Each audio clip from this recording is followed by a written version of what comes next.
mamalar sayesinde. Getir yesin bari.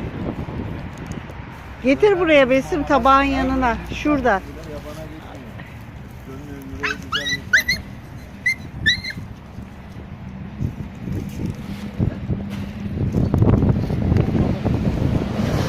Ne kadar açlar. İşte sizlerin çalışıp da balıkla ilgili canlar doysun diye gönderdiğiniz Bereket olsun. mamalarla yiyorlar. Kızım senin bunlar. Ben seninle yakalayayım.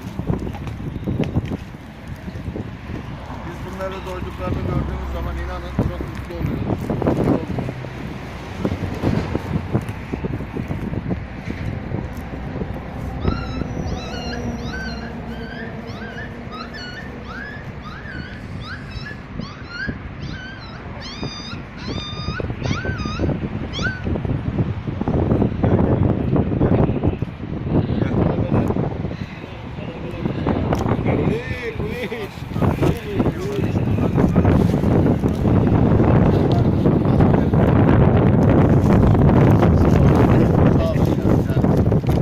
Gel seninle yakalayayım. İnanın buradaki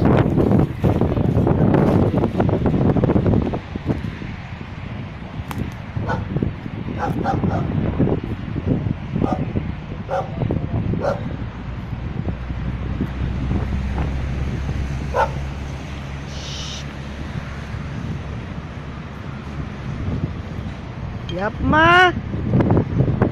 Bırak o da yesin.